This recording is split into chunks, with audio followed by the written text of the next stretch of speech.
Main man, made man here. Y'all know how I get down. We talking boxing. Ladies and gentlemen, it is fight week for Gennady Golovkin versus Daniel Jacobs. Man, we have been looking forward to this fight, ladies and gentlemen. Feels like forever, you know what I mean? This is the guy that all of the Gennady Golovkin non-believers believe that will be the hardest test of Gennady Golovkin's career. This is the most accomplished middleweight that he's allegedly fought, even though he's fought champions in the past. But most people believe that this is the guy that if Gennady Golovkin gets through him convincingly, that there's no reason why you cannot say that Gennady Golovkin is not the man at middleweight for all you late bloomers and late believers, that is. You know what I mean? Now, I understand why people may say that. You look at some of the opponents of Triple G and you say to yourself, well, who are these dudes, right? Well, ladies and gentlemen, for those who don't know, some of those dudes were world champions, and just Gennady Golovkin just made them look regular. We just seen a perfect example of that this last weekend, in which David Lemieux devastatingly knocked out Curtis Stevens. You know what I mean? And that's the same David Lemieux that looked like a novice in the ring with Gennady Golovkin. There are levels to this shit, ladies and gentlemen. So let's get right into this, man. Let's deal with Daniel Jacobs first. First and foremost, Daniel Jacobs have a lot of good things going for him, man. He has game-changing power. He has a very, very solid jab. Good pedigree, man, a fighter, man. You know what I'm saying? He's shown us flashes that he is the real deal, but given that he's been so inactive and his level of opposition at the middleweight division has been less than stellar, with the exception of possibly Peter Quillin, I mean, Daniel Jacobs basically, he shows us that he has the goods, but like a lot of people criticize Gennady Golovkin with, we haven't seen him in there with the guy that lets us say he has the goods. Yes, we saw him in there with Kid Chocolate, but he got him out of there so fast, and some even say a premature stoppage, but he got him out of there so fast where it was like, we still really couldn't, say if Daniel Jacobs is the goods. You know what I mean? One thing we do take away from that fight is that Daniel Jacobs has very, very much game-changing power. And if you don't believe Peter Quill and Kid Chocolate, then go add Sergio Moore. You know what I mean? A guy who Daniel Jacobs finished with ease. Daniel Jacobs has good game-changing power. He's a very good outboxer. You know what I'm saying? He boxes from the outside very, very well. On top of that, he can also fight on the inside very, very well. You know what I mean? But however, Daniel Jacobs also has some things going for him. Going against him. I'm sorry. And that is, to me, his punch resistance, first and foremost. His punch resistance always seems suspect to me. I repeat, always seems suspect to me. He's not an A+ level fighter backing up. Whenever he fights backing up, he gets touched, ladies and gentlemen. He gets touched a lot. If you don't believe me, go look at the Caleb Truax fight versus Daniel Jacobs. As you can see that a lot of portions of that fight, when Truax was having success, it was because Daniel Jacobs was backing up and taking punches at the same damn time.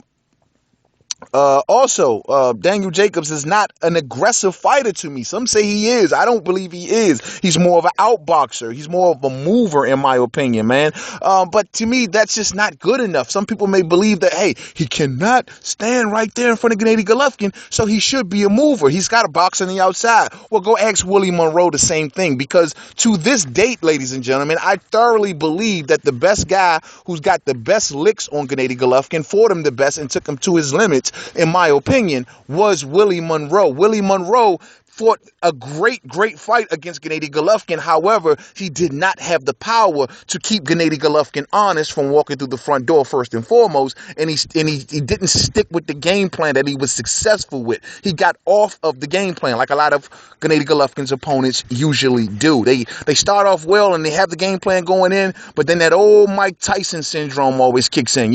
Everybody got a game plan until they get hit. You know what I mean? And then once they get hit by Gennady Golovkin, bye-bye game plan, out the window, and then they tends to get beat the fuck down. You know what I'm saying? But that's usually the case. And in Daniel Jacobs' case, he doesn't fight very well, in my opinion, going back. I just did not like the fact that Caleb Truax laid so much leather on him while he was backing up. If you go to the Dimitri Pirog fight, which is a fight that everyone is going to be using as the measuring fight, possibly for this Gennady Golovkin fight, when Daniel Jacobs suffered his knockout, how did he suffer it? Going backwards, you know what I mean? mean? When Daniel Jacobs was taking so much damage from Pirog, was he taking it? Going backwards. And if this case, if he gets in there, feels the power of Gennady Golovkin, and he cannot take that power, he will, just like every other opponent, start to backtrack. And that is when Daniel Jacobs is not the more stellar A-plus fighter that we have all come to love, ladies and gentlemen.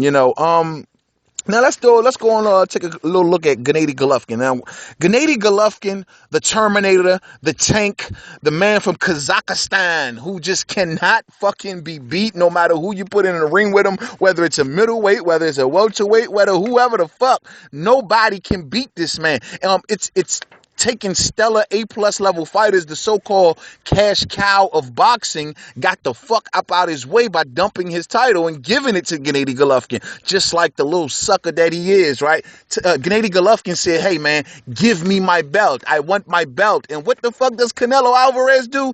Give up the goddamn belt. Well, anyway, man, Gennady Golovkin, man, first and foremost, when I did a video about this fight a little while back, the first thing I said that would be very detrimental to Gennady Golovkin is, hey, don't overlook Daniel Jacobs looking to the Canelo Alvarez fight or Billy Joe Saunders fight or whoever else that you're looking at. Do not overlook Daniel Jacobs. And it seems to me at the time that a lot of uploaders, as well as the trainer of Gennady Golovkin, Abel Sanchez, was doing more talking about Canelo Alvarez, and some even say Andre Ward, than they were doing Daniel Jacobs. And I thought that was foolish, that was stupid, and most importantly, that was novice, man. It was rookie as hell to be making that fucking mistake. You know what I'm saying?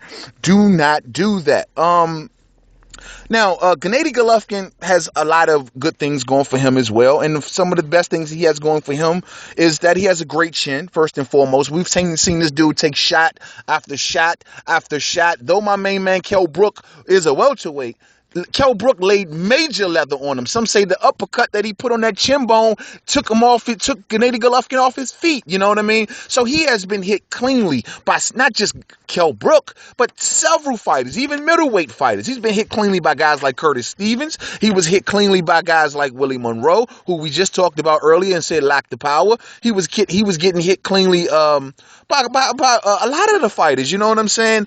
And David Lemieux even hit him clean a couple times, and he just keeps on fucking coming. He eats the shit like Scooby snacks, man. VADA testing, I'm hoping, is involved in this fight. But whatever, man. All I'm saying is that what the fuck is the kryptonite to Gennady Golovkin, in my opinion? What is his kryptonite? But he has a great chin, takes punches all the time because he's a come forward fighter. His head movement is decent, but it's not the best. And he does get tagged up, especially when he's involved in a dogfight.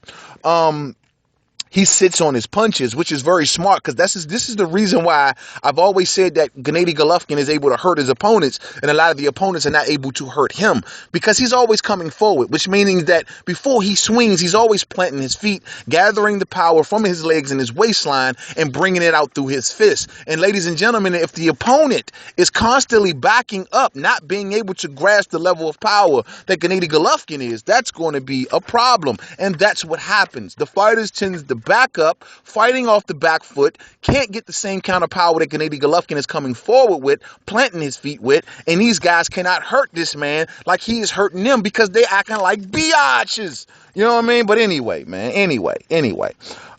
He sits on his punches. He has a great chin. He has, I think the ability, in my opinion, this is why I think a lot of, I don't want to say, I don't like to even say this about a lot of fighters, that they bait other fighters by trying to look bad in the ring. I hate when people say that, and I don't usually like to say this, but I mean, Gennady Golovkin gives different fighters different looks. It seems to me like certain fighters that he knows almost can't hurt him, he's willing to let touch on them a little bit, even stand right there in front of him.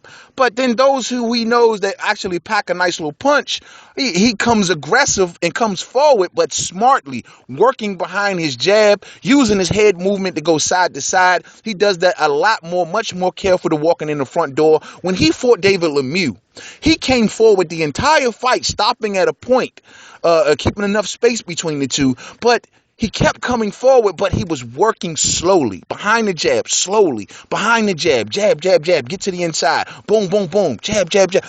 Most opponents with Gennady Golovkin, if he don't respect your power, he's walking right through the front door. We've seen how he did Kell Brook. He walked Kell Brook down, lacked little to no defense, you know what I'm saying? Walked him down. Same way with Willie Monroe. Just kept on walking. Willie Monroe was unleashing combinations on him as he should have. And what was he doing? Eating them shits like Scooby snacks, man. Walking right through punches, because this is what he does. He gives different fighters different looks. I don't like to say Gennady Golovkin has bad defense. I just like to say whenever he feels as though he's in there with a guy that, man, I could take this guy's punches, so I'm going to try to get him out of there, he does just that. You know what I mean? And it works like a charm for Gennady Golovkin every fucking time, ladies and gentlemen. So I find that to be funny.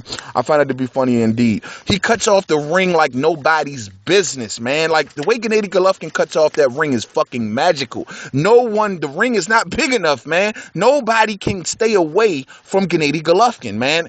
I mean, no matter how many fighters who, you know, are a mobile fighter, if you will, or outboxers, if you will, he counters them very well. He pushes them back against the ropes very well. He corners them very, very well, ladies and gentlemen. This is the same type of craft same type of attribute that I like to also credit Errol Spence with. Though he's a younger fighter and there's a lot to be seen on Errol Spence, the one thing that I take away from Errol Spence that he does extraordinarily well is cut off the ring, man. Real shit, man. And that is a big, big fucking deal, man. Coming in at angles, coming in, you know, setting traps, meeting them at points, not just following them around like a shadow or a fucking mummy or something, man.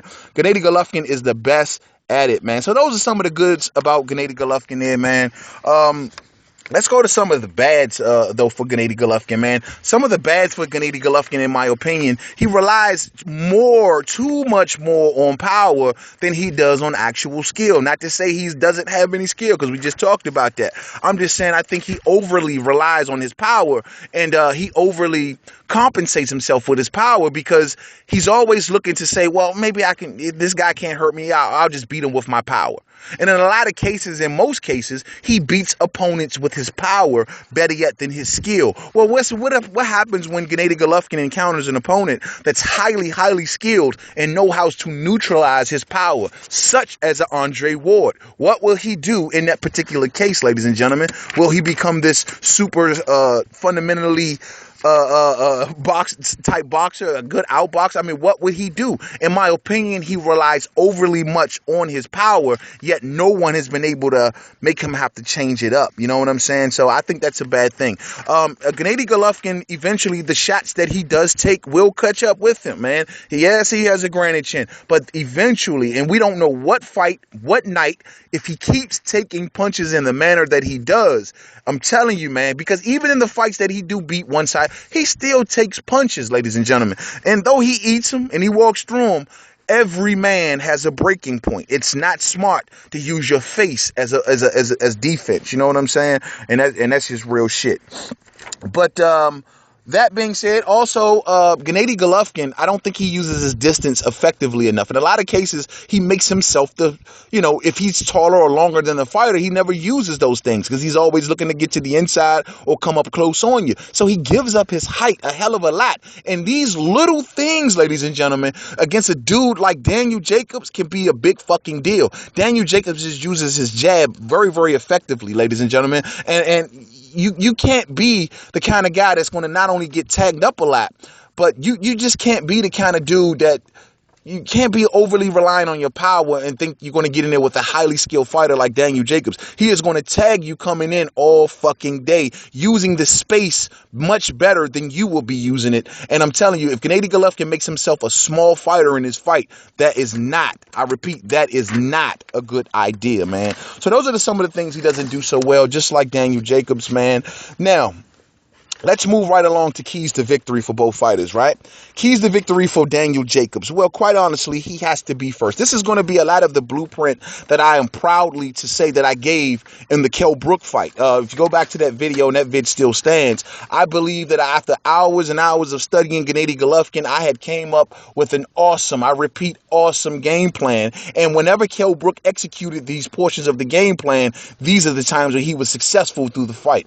Other than getting his eyesight eye socket broken, and the punch resistance to Gennady Golovkin's punches were not there, so Kell Brook could not remain doing this game plan, very unfortunately. And that's usually the reason why a lot of other Gennady Golovkin opponents can't stand right there in front of him, because they just cannot take the punches. They just cannot take the power. But in Daniel Jacobs' case, he's a true middleweight, so he has to be first. As Gennady Golovkin is coming forward and coming into the trap set by Daniel Jacobs, he has to be first, watching out for the counter shots. You know what I mean? Daniel Jacobs uses a lot of movement, but given that Daniel Jacobs' punch resistance is low, there's a lot of things that I'm not going to say he should have done that Kell Brook should have done, or any other fighter, because Daniel Jacobs' punch resistance just scares me. So I'm not going to sit here and say Daniel Jacobs should stand right there in front of Gennady Golovkin. Of course not. He should move, but if he is going to move, it should be after, I repeat, after he leads off, and watching out for the counter shots, especially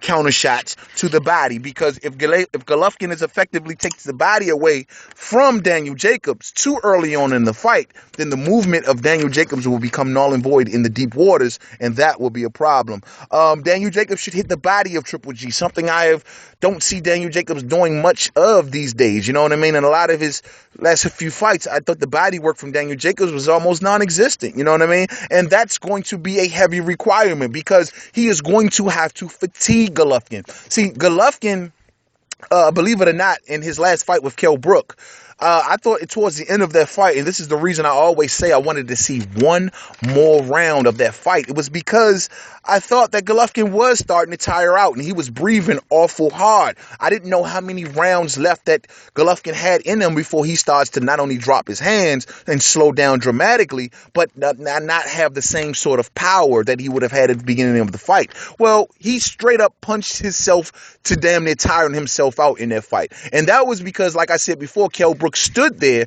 and not only got away and used head movement smartly to get away from a lot of Gennady Golovkin's punches, but he allowed Gennady Golovkin to just tee off, punch away, use his defense the best he could, and eventually it was starting to wear down Gennady Golovkin. It would have wore down much faster if Kell Brook could have got some good body work in there, but it didn't happen, man. But this is something that Daniel Jacobs must do. Hit the body, allow Gennady Golovkin to not only swing on you, by not moving as much, but if you're going to do that, because he doesn't fatigue himself by chasing you, he fatigues himself by swinging. You know what I mean? You got to tire this guy out. Body work with good head movement and defense can easily bring down the work rate of Gennady Golovkin, man. Daniel Jacobs, do not walk through the front door and try to test Gennady Golovkin's power. That will not be smart. Let Gennady Golovkin come to you. Before you give up too much real estate, get those shots off in combinations, not one shot at a time, allowing Golovkin to counter you. Please, Daniel Jacobs, get your punches off in combinations. Don't throw one shot at a time. Don't try to impress judges with one punch at a time. It's not going to work. You have to unleash combinations on Gennady Golovkin. He will sit there and allow you to even land two out of the three. Those 2 out of the 3 eventually will accumulate on Gennady Golovkin. Please throw in combinations, man. I think if he executes some of those keys to victory, ladies and gentlemen, then Daniel Jacobs can be successful against Gennady Golovkin. And now in Gennady Golovkin's case, keys to victory is same thing. Wear down Daniel Jacobs, which should be a lot more easier because Daniel Jacobs will be doing a lot more moving and trying to get out of the way of Gennady Golovkin in this particular fight. The same way he was against Dmitry Pirog, always constantly trying to get out of the way of Pirog to look for a shot. Wear him down. Wear down Jacobs by constantly stalking him, and he has to also put some money in the bank also. Gennady Golovkin has to work a lot more downstairs in this fight, in my opinion, and he has to not walk through the front door as he did with my main man, Kell Brook. He has to fight him similarly that he fought David Lemieux, working behind his jab to get to the inside, but also putting enough work on the downstairs area in the body to start to fatigue Daniel Jacobs and allowing him to not only use movement, but also the body work, the same way Daniel Jacobs should do against him. He should pin him down. This is once the ring kind of ran out for Daniel Jacobs in the Pirog fight, he pretty much got tied up and he didn't fight nearly as well off the ropes. Well, this is something that Triple G should take note of. Not only mention when Daniel Jacobs fought Caleb Truax, he kept backing himself up against the ropes and he kept backing himself into corners, man. I was like, yo, he uses good fucking movement, no doubt about it, but he backs himself into corners and backs himself into the ropes. That is not smart, but this will make it much more easier for Gennady Golovkin to pin him down, work the body, throw nothing but power shots, and test the punch resistance of Daniel Jacobs. Like I said before, he should test Daniel Jacobs' punches resistance, because we know how Daniel Jacobs took punches against Sergio Moore. We know how even in the Truax fight, I thought Truax, in the little work that he did accomplish in that fight, it was kind of a big deal, because Daniel Jacobs, man, looked like he was a little slowing down towards the end of that fight also, man. I mean, I'm just saying, man, I just really wasn't happy with that, man. But he's got to test the punch resistance. Dmitry Pirog, this was one of the reasons that he felt confident and constantly coming forward with Daniel Jacobs, is because basically the punch resistance of Daniel Jacobs seems off. You know what I mean? Though he was taking punches from Jacobs, and Jacobs did fight himself very well in those middle rounds, the little punch, it's like every time Pirog would hit him, it was like equivalent to like 3 of Daniel Jacobs' punches, man. So Triple G has to test that. Though Peter Quillin was unable to hurt Daniel Jacobs, though that fight ended much earlier than we all expected, Peter Quillin was not able to hurt Daniel Jacobs. So we have to really, but that fight didn't go long enough to really get a good feel. So we have to see if Daniel Jacobs can resist the punches of Gennady Golovkin, and he should test him on that. Gennady Golovkin should counter downstairs, always countering downstairs, taking every bit of wind out of Daniel Jacobs that he can take, ladies and gentlemen. Every little bit of wind from out of Daniel Jacobs, making him move slower, making him drop his hands more, maybe making him more frustrated, making him back into corners more. And this all revolves around the fact that he is basically going to have to, constantly counter-shotting, hitting him downstairs and wearing him down to fatigue him, man. Counter downstairs. I repeat, counter downstairs, which will allow Daniel Jacobs to eventually lower them hands, sizing him up in the later portions of the fight to be just tagged all the shit in the deep waters. And last but not least, keep a steady pace. I repeat, a steady pace of aggression, because you cannot be overly aggressive and tiring yourself out. Something that Triple G is not known to do, and he always usually fights at a very, very good pace. And most importantly, he always lets his opponents come down to fight his pace. So if his opponent has fast hands such as Daniel Jacobs, and I don't know if I mentioned that, but Daniel Jacobs definitely has the speed advantage in this fight. Now, if his opponent is a faster guy, he needs to bring Daniel Jacobs' pace down to the pace that he likes to fight at. And the way he will accomplish that is through power shots, ladies and gentlemen. Once Daniel Jacobs tests the power of Gennady Golovkin, he will eventually say, well, hold up, I'm going to try to figure this guy out. And then while Daniel Jacobs is thinking, he will slow down his pace, ladies and gentlemen. Power shots will be the key to slowing the pace of Daniel Jacobs down. I believe that if Gennady Golovkin executes some of these keys to victory, he will be victorious. Now, to the gist of things, ladies and gentlemen. Who you got? Who the fuck you got, main man? You done sat here and talked us to death this whole fucking video. Who in the fuck do you got, bruh? What is your prediction? Well, ladies and gentlemen, my prediction for the upcoming fight between Daniel Jacobs and Gennady Golovkin would be, after thinking about this long and hard, I came to the conclusion of the winner of this fight will possibly be Gennady Golovkin. I'm rocking with Triple G, mainly because I don't have a reason not to, first and foremost. Second of all, David Lemieux showed his true level for those who doubted him. And look what he did to Curtis Stevens over this weekend. David Lemieux is a good fucking fighter, but Triple G made him look like a fucking novice, man. Like a goddamn novice. The reason I think that Daniel Jacobs really is going to lose this fight is mainly because also the Moore knockdowns, the Dmitry Pirog loss. I think that him and Triple G fight in very similar styles, though I am fully aware that that was a much younger Daniel Jacobs. And not to mention, understand what he was going through with his grandmother at the time. I'm fully aware of those things. But the Parogue loss, no opponent preparation for Daniel Jacobs. He fought Peter Quillen, he fought Kid Chocolate, but it only lasted one round or 2 rounds, somewhere up in there, and it didn't go long. So it wasn't the experience that he really needed. And I know he had a hell of a training camp for that particular fight. Sergio Moore definitely didn't prepare him for no Gennady Golovkin. No one has, for that matter. And I think that through lack of having a proper opponent to prepare him for this particular fight, that's going to speak volumes, man. And most importantly, last but not least, the punch resistance, man. The fucking punch resistance. I can't get past that. And though people may not agree with me and say Daniel Jacobs has a pretty damn good chin and pretty solid chin or whatnot, I just think every time he gets punched, it's like he doesn't take it well. It's like the same thing. I feel the same way about Deontay Wilder. Every time he gets punched, it just almost looks as if maybe is he gonna go? And it's just like, I just don't know. I just don't like the way they roll punches and they eat them and the way they take these punches, man. And those are some of the reasons why I think Daniel Jacobs is going to lose. Some of the reasons I think that Triple G is going to win. Like I said before, Lemieux couldn't even hurt him.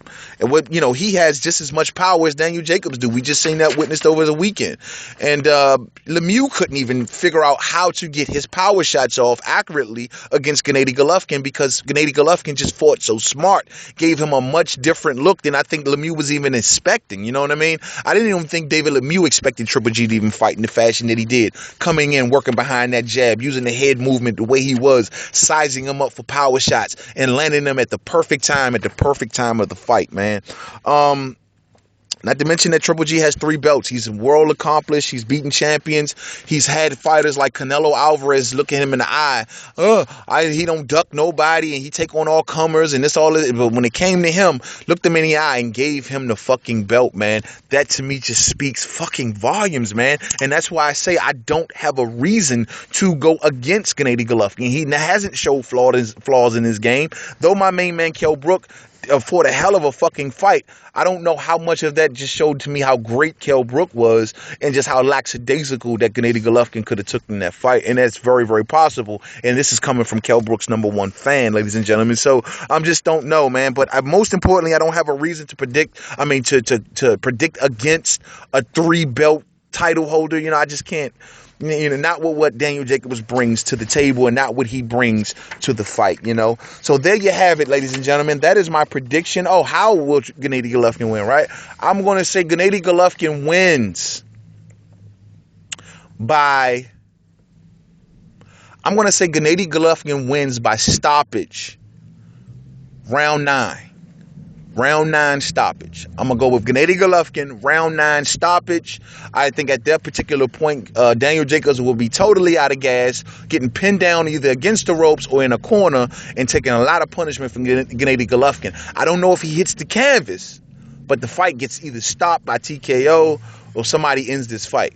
But I just think that's the way it goes down. So to the next video, Main Man Made Man. Don't forget to subscribe. Twitter, Made Man 511. Facebook, Main Man Made Man Boxing Forum. Google Plus, Main Man Made Man. Sorry for holding out so long, folks. I know this was a long video, but this is an extraordinarily good fight. And there's a lot to be said. And there's a lot that I did not say in this particular video that could have been said. So, but I've held y'all way too long, man, in this video. So, good fight. I'm looking forward. Don't forget to come on back up here for a post-fight video. Sorry I didn't cover the fights over the weekend, but I was extremely, extremely busy, ladies and gentlemen, man. But, I'm not missing this one, and I'm not missing this one for the world. And I did see those fights, and I was going to do a vid, but I just like, hey, the time has passed, the window is closed, so it is what it is. But to the next video. Peace out.